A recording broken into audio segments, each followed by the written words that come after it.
Welcome to the solution for problem 4b from Superquiz 3.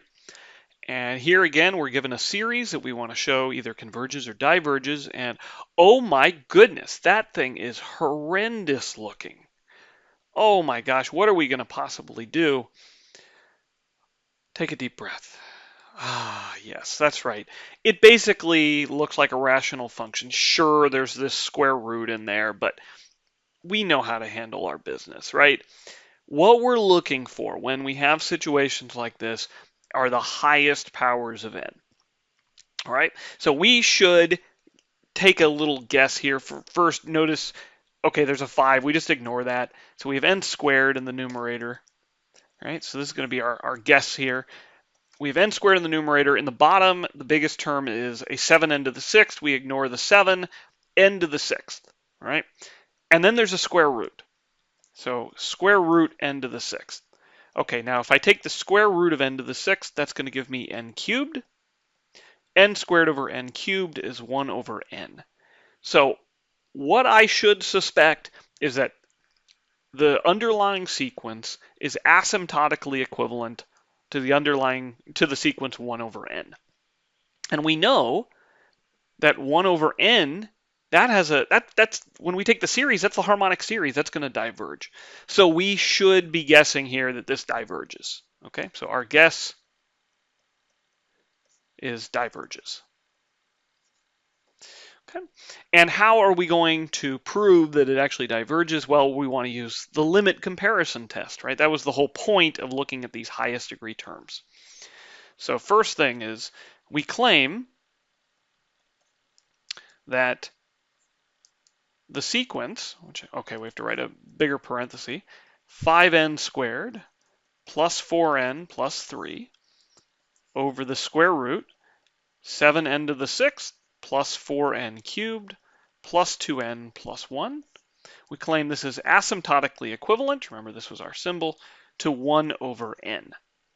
Okay, and what that means is that the limit, right, so this is equivalent to saying the limit as n goes to infinity of the ratio of these two.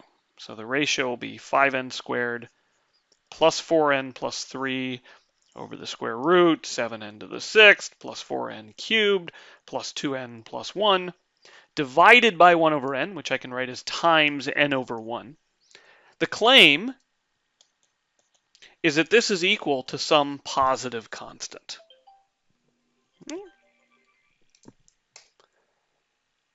All right, so how do we show that it's equal to some positive constant? Well, let's see. There we go.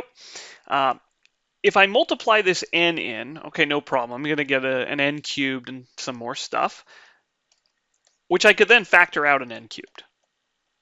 All right, so when this n comes in, highest degree is n cubed, so let me factor that out. I get n cubed, and what's left is 5 plus 4 over, let's see, it's supposed to be n squared, so I guess this should be 4 over n. And then this would have been 3n. If I factor out n cubed, I get 3 over n squared. All right, now what happens on the bottom? Well, again, I want to factor out the highest degree term. So that's an n to the 6th. When I factor it out, I'm going to be able to pull it outside the square root, and it'll become also an n cubed. So I get n cubed times the square root of 7 plus, now remember, I'm factoring out n to the 6th inside the square root. So this will become 4 over n cubed, and 2 over n to the 5th, and 1 over n to the 6th. Okay? Cool. The n cubes will cancel. The n cubes cancel. So I get the limit as n goes to infinity. On the top, I have 5 plus 4 over n plus 3 over n squared. And on the bottom, I have the square root of 7 plus 4 over n cubed plus 2 over n to the 5th plus 1 over n to the 6th. Now, as n goes to infinity, almost everything goes away. All of these terms that are over some power of n, they all go to 0.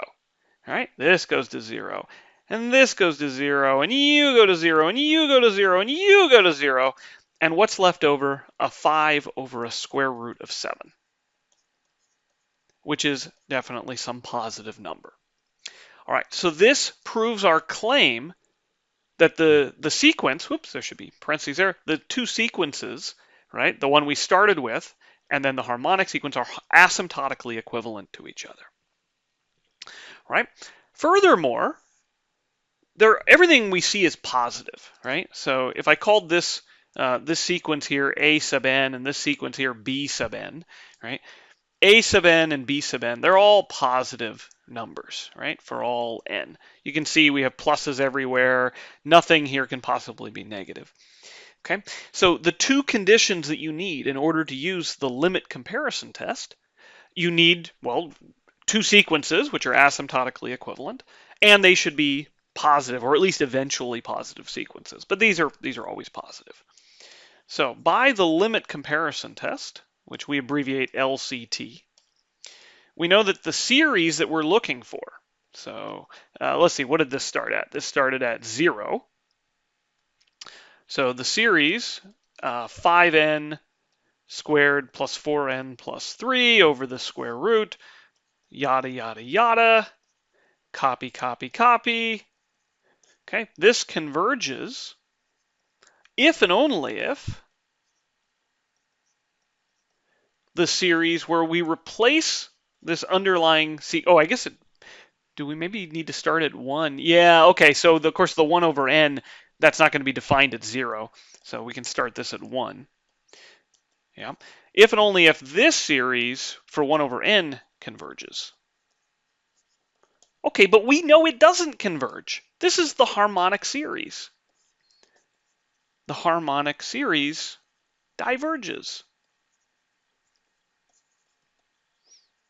Okay, so if we want, we could use the p-test on that, right?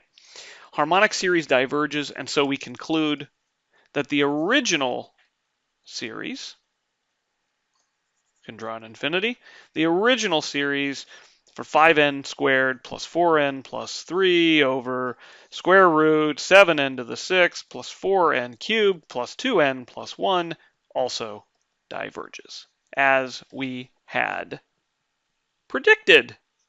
Bingo.